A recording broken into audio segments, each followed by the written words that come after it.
सियावर रामचंद्र की जय, उमापति महादेव की जय, पवन सुत हनुमान की जय, भक्त तुलसीदास की जय। श्री रामचरितमानस में आज वह प्रसंग हम आपको सुना रहे हैं जब श्री राम जी लक्ष्मण जी गुरु विश्वामित्र के साथ धनुष यज्ञ के आयोजन में भाग लिए हैं, भाग गए हैं और वहां उनको जनक जी सबसे सुंदर अधिक मंच जो बना हुआ है, सब मंचन ते मंचु एक सुंदर विशद विशाल, मुनि समेत दो बंधु बैठारे महिपाल। सब मंचों से एक मंच अधिक बहुत ही सुंदर, उज्जवल और विशाल था। स्वयं राजा वहां मुनि सहित उनको बैठाते हैं। बस वही उसके आगे का प्रसंग हम आपको सुना रहे हैं। आगे देखिए, आगे का प्रसंग बहुत ही सुंदर है जिसको हम सुना रहे हैं। प्रभु देख सब नृप हारे, जमुरा के सौदय बैतारे, अस प्रतीत सबके मन माही, राम चाप तुरब सकनाई, बिनु भंजन भव धनुष विशाला, मेले से राम उर्माला, अस बिचारी गवनहु घर बाई, जसु प्रताप बल थे जु गमाई। इस प्रकार प्रभु को देखकर सब राजा हृदय में ऐसे हार जाते हैं, ऐसे जैसे कोई उनकी शक्ति छीड़ हो जाती है, अपने आप उनकी शक्ति कोई हर लेता हो। प्रभु के सम्मुख आते ही वे निराश एवं उत्साहहीन हो जाते हैं। जैसे ही दर्शन करते हैं, जैसे पूर्ण चंद्रमा के उदय होने पर तारे प्रकाशहीन हो जाते हैं, उसी प्रकार वहां बैठे हुए पहले से विराजमान सभी राजा बलहीन हो जाते हैं। उनके तेज को देखकर सबके मन में ऐसा विश्वास हो जाता है, अस प्रतीति सबके मन माही, राम चाप तो रब सकनाही। सबको विश्वास हो जाता है कि रामचंद्र जी ही धनुष को तोड़ेंगे, इसमें कोई शक की बात नहीं है। बिनु भंज धनुष विशाला, मेली से राम उर्माला, अस बिचारी गवनहु घर बाई, जसु प्रताप बल तेज गमाई। इधर इनके स्वरूप को देखकर सबके मन में यह निश्चय हो गया कि शिव जी के इस विशाल धनुष को जो संभव है न टूट सके, बिना तोड़े भी सीता जी रामचंद्र जी के ही गले में जयमाल डालेंगी, ऐसा प्रतीत हो रहा है, ऐसा देखने से लग रहा है। सीता जी स्वयं जो है रामचंद्र जी के गले में जयमाला डाल देंगी, दोनों तरफ से ही हमारी हार होगी और श्री विजय श्री रामचंद्र जी के हाथ में ही रहेगी। ऐसा उनके मन में विचार आ रहा है। हे भाई, ऐसा विचार कर यश प्रताप बल और तेज गंवाकर अपने अपने घर चलो, अस विचारी गमनो घर भाई, जस प्रताप बल तेज गंवाई। ऐसे पर सुनि बानी, जय विवेक अंध अभिमानी, तोरे धनुष ब्याहु अवगा, बिन तोरे को कुंवर ब्याह। एक बार कालौ किनु हो, सेहित समर जितब हम सो, यह सुनियवर नहीं पे मुस्काने, धर्मशील हरि भगत सयाने। इस प्रकार दूसरे राजा जो अविवेक से, जो थोड़े मूर्ख हैं, मोटी बुद्धि के हैं, अंधे हो रहे हैं और अभिमानी हैं, वह इस बात को सुनकर भी स्वयं हंसी का पात्र बन रहे हैं। सुनकर उन्होंने कहा, धनुष तोड़ने पर भी विवाह होना कठिन है। इस प्रकार ऐसी ऐसी आपस में चर्चाएं कर रहे हैं कि यह धनुष हम तोड़ भी देते हैं तब भी विवाह होना कठिन हो जाएगा, अर्थात सहज में ही हम जानकी को नहीं प्राप्त कर सकते हाथ से। इस प्रकार सहज में ही हम जानकी को जाने हाथ से जाने भी नहीं देंगे, इस प्रकार कह रहे हैं। हम लोग सब कोई मिलके आपस में कुछ ऐसी चर्चाएं कर रहे हैं। नाना प्रकार के वहां राजा भी इकट्ठे हुए हैं। एक बार कालौकिन हो सी हित समर जितब हम सो, काल ही क्यों न हो, एक बार तो हम सीता के लिए उससे हम युद्ध में जीत लेंगे। इस प्रकार ऐसी ऐसी आपस में मंत्रणा कर रहे हैं। यह घमंड की बात सुनकर दूसरे राजा, जो धर्मात्मा प्रवृत्ति के राजा हैं, यह सुनियवर महिप मुस्काने धर्मशील हरि भगत सयाने, जो धर्मात्मा स्वभाव के राजा हैं, हरि भक्त हैं और सयाने थे, वह सुन सुनकर उनके दुष्ट राजाओं की बातों को सुनकर मुस्कुराते हैं। इस प्रकार वहां बैठे बैठे आपस में चर्चा कर रहे हैं। सिय ब्याह विराम गर्भ दूर कर्ण फन के, जीति को सक संग्राम दशरथ के रणबाकुरे। तब उन्होंने आपस में, राजा लोग आपस में क्या चर्चा कर रहे हैं। राजाओं के गर्व दूर करके, जो धनुष किसी से नहीं टूट सकेगा उसे तोड़कर श्री रामचंद्र जी सीता को ब्याहेंगे, ऐसा जो सज्जन स्वभाव के राजा हैं वह लोग बोलते हैं। रही युद्ध की बात सो महाराज दशरथ के रण में बाके पुत्रों को युद्ध में तो जीत ही कौन सकता है। इस प्रकार ऐसा जो सज्जन राजा हैं वह वर्णन करते हैं। ये साधारण राजा के पुत्र नहीं है, राजा दशरथ के पुत्र हैं। इनको रण में भी कोई नहीं हरा पाएगा। इस प्रकार आपस में पहले एक दुष्ट स्वभाव के राजा हैं और जो सज्जन स्वभाव के, उनमें आपस में नोकझोंक होती है एक दूसरे की आपस में।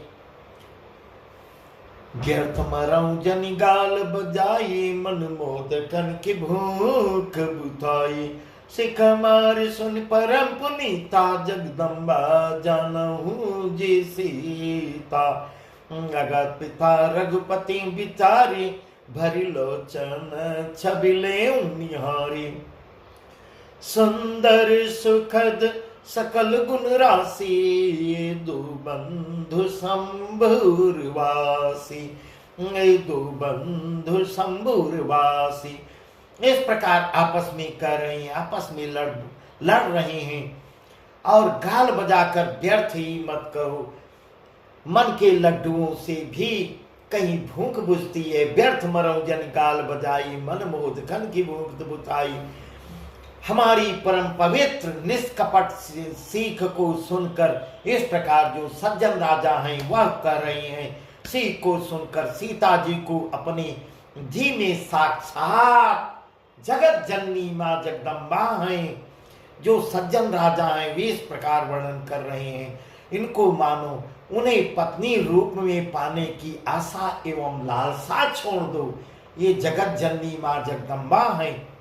परंतु जो दुष्ट स्वभाव के राजा हैं उनको ये समझ में नहीं आ रहा है। जगत पिता रघुपति बिचारी, भरी लोचन छबिले निहारी। सुंदर सुखद सकल गुण राशि, दो बंधु शंभुरवासी। और श्री रघुनाथ जी को इस प्रकार समझा रहे हैं सज्जन राजा।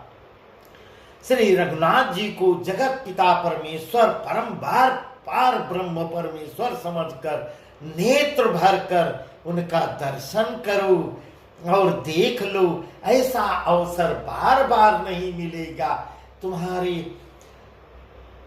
पुण्य उदय हो जाएंगे, ऐसा सुंदर समझा रहे हैं। परंतु दुष्ट सुंदर सुख देने वाले और समस्त गुणों की रास ये दोनों भाई शिव जी के हृदय में बसने वाले हैं। इनको साधारण मत समझो। सुंदर सुखद सकल गुण राशि, एक दो बंधु शंभुरवासी, जिसे भगवान शिव देवों के देव महादेव हमेशा अपने हृदय में धारण किए हुए हैं। स्वयं शिव जी भी जिन्हें सदा हृदय में छिपाए रखते हैं, वे तुम्हारे नेत्रों के सामने आ गए हैं और दर्शन का लाभ लो। दर्शन सुधा समुद्र समीप बिहाई, मृग जल निरखी मरहु कत बजाई, करहु जाय जा कहूँ जो धावा भावा, हम जो या जन्म फल पावा।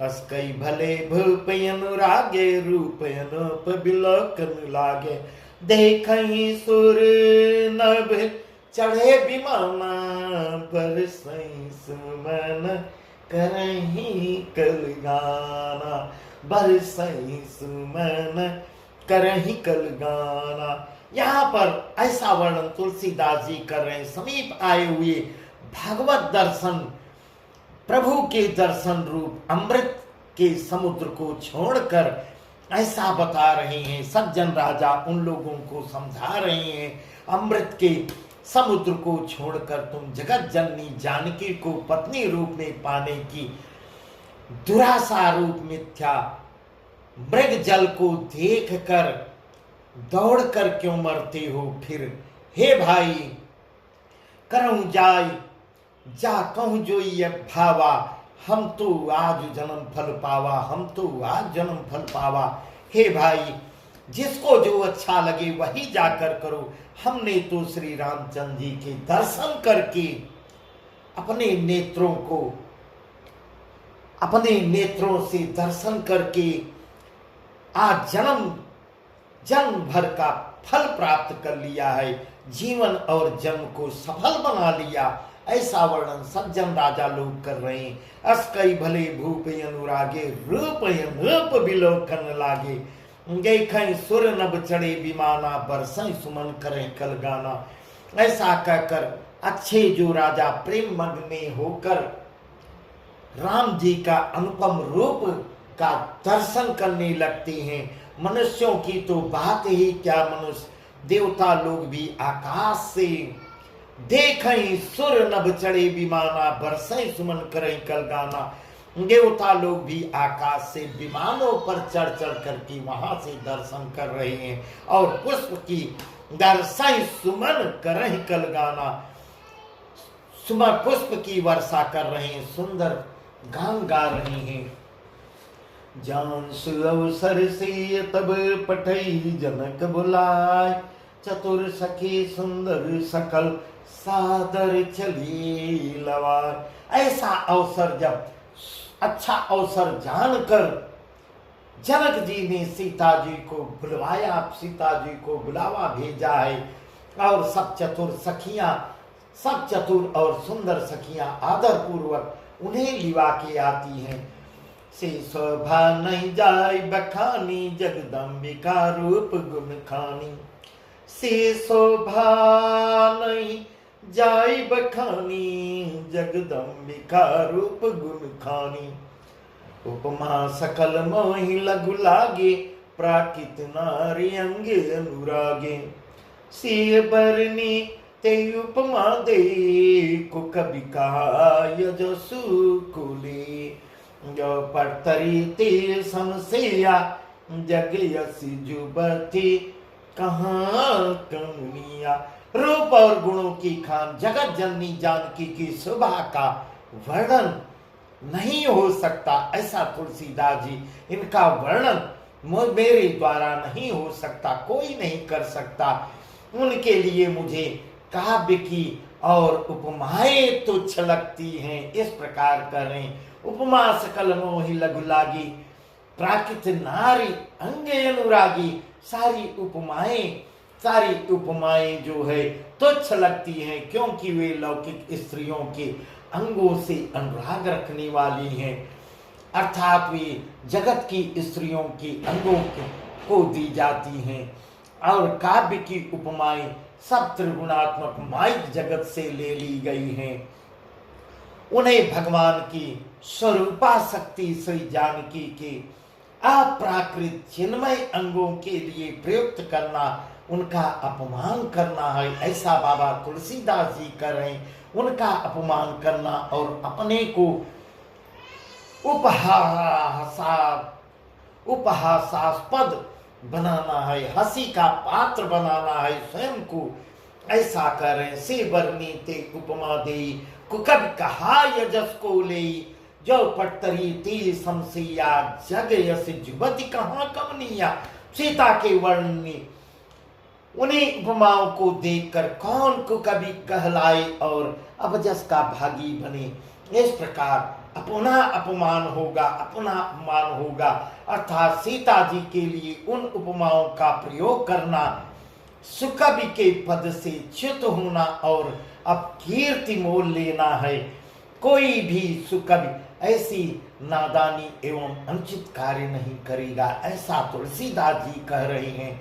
यदि किसी स्त्री के साथ सीता की तुलना की जाए तो जगत में ऐसी सुंदर स्त्री है ही नहीं जिसकी तुलना सीता से की जाए और कहां से ढूंढी जाए। इस प्रकार ऐसा तुलसीदास किसकी उपमा उन्हें दी जाए जो ढूंढने में भी नहीं मिलेगी। इस प्रकार तुलसीदास जी हाथ जोड़ रहे हैं, वह वर्णन नहीं कर पाएंगे। गिरा मुखरतन अरध भवानी रतियत दुखित अतनुपति जानी, विष बारुणी बंधु प्रीजेही कही रमा सम किमि वैदेही। पृथ्वी की स्त्रियों की तो बात ही क्या, देवताओं की भी स्त्रियां यदि देखा जाए तो हमारी अपेक्षा कहीं अधिक दिव्य और सुंदर है। तो उनमें सरस्वती तो बहुत बोलने वाली हैं। पार्वती अर्धांगिनी है, अर्थात अर्धनारी। नटेश्वर के रूप में उनका आधा ही अंग स्त्री का है, शेष आधा अंग पुरुष शिव जी का है।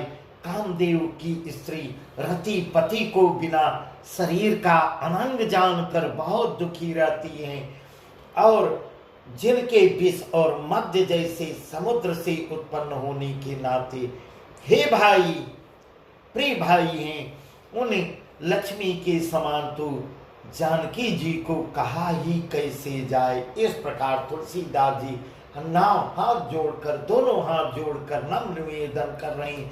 जो छवि सुधा पयो निधि होई, परम रूपमय कच्छप सोई, शोभा रजु अंदर सिंगारू, मथई पानी पंकज निज मारू। जिन लक्ष्मी की बात ऊपर वर्णन किया गया है वे निकली थी खारे समुद्र से। इस प्रकार ऐसा तुलसीदास जी यहाँ वर्णन कर रहे हैं। जो छवि सुधा पयो निधि होई, परम रूपमय कच्छप सोई।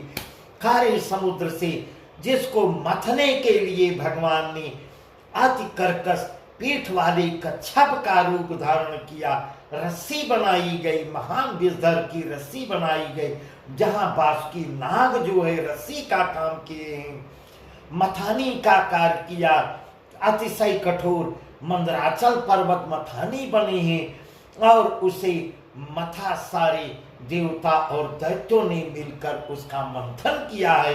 जिन लक्ष्मी को अक्षय शोभा की खान और अनुपम सुंदरी कहते हैं, उनको प्रकट करने में हेतु बने ये सब असुंदर स्वाभाविक ही कठोर उपकरण ऐसे ऐसे जो प्रयोग में आए हैं, ऐसे उपकरणों से प्रकट हुई लक्ष्मी जी जो खारे समुद्र से उत्पन्न हुई हैं। लक्ष्मी जी श्री जानकी की समता को कैसे पा सकती हैं। यहाँ तुलसीदास जी प्रश्नवाचक पे प्रश्नवाचक चिन्ह लगा रहे हैं। उनकी बराबरी किसी से की ही नहीं जा सकती। हाँ, इसके विपरीत यदि छवि रूपी अमृत का समुद्र हो, परम रूपमय कच्छप हो और शोभा रूप रस्सी हो, श्रृंगार रस पर्वत हो और बहुत ही सुंदर वर्णन करके तुलसीदास जी यहाँ कह रहे हैं छवि रूपी अमृत समुद्र हो, समुद्र को छवि रूपी अमृत बता रहे हैं। परम कच्छप को परम रूप में शोभा रूप शोभा रस्सी हो, श्रृंगार जो है पर्वत हो और उस छवि के समुद्र को स्वयं कामदेव अपने ही कर कमल से मथे। इस प्रकार ऐसा ऐसा प्रश्नवाचक चिन्ह लगा रहे हैं। ए विधि उपजे लक्ष्य जब सुंदरता सुखमल, ए विधि उपजे लक्ष्य जब सुंदरता सुखमल, तदपि सकोच समेत कभी कहीं से ये समतोल, कहीं से ये समतोल। इस प्रकार का संयोग होने से जब सुंदरता और सुख की मूल लक्ष्मी उत्पन्न हो तो भी कभी लोग उसे बहुत संकोच के साथ सीता जी के समान कहेंगे, सीता जी के समान कहने में भी सकुचाएंगे। जिस सुंदरता के समुद्र को कामदेव मथेगा, वह सुंदरता भी प्राकृत लौकिक सुंदरता ही होगी, क्योंकि कामदेव स्वयं भी त्रिगुणमयी प्रकृति का ही विकार है। अतः उस सुंदरता को मथ कर प्रकट की हुई लक्ष्मी भी उपयुक्त लक्ष्मी की अपेक्षा कहीं अधिक सुंदर और दिव्य होने पर भी होंगी प्रकृति। अतः उसके साथ भी जानकी जी की तुलना करना कवि के लिए बड़ा संकोच की बात होगी। जिस सुंदरता से जानकी जी का यहाँ तुलसीदास जी हाथ जोड़ के कह रहे हैं, जिस सुंदरता से जानकी जी का दिव्याति दिव्य परम दिव्य विग्रह बना है, वह सुंदरता उपयुक्त सुंदरता से भिन्न अप्राकृत है। वह सुतः लक्ष्मी जी का अप्राकृत रूप भी यही है। वह कामदेव के मथने में नहीं आ सकती, कामदेव उसे नहीं मत सकता, और वह जानकारी का स्वरूप ही है।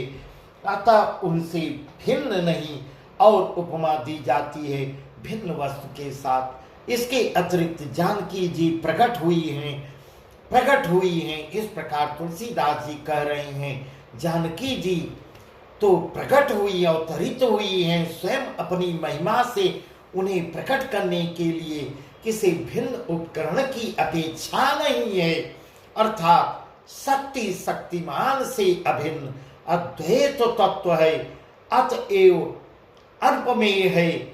यही गूढ़ दार्शनिक तत्व भक्त शिरोमणि कवि ने तुलसीदास जी ने भक्त शिरोमणि तुलसीदास जी इस अभूतोपनालंकार के द्वारा बड़ी सुंदरता से व्यक्त किया है।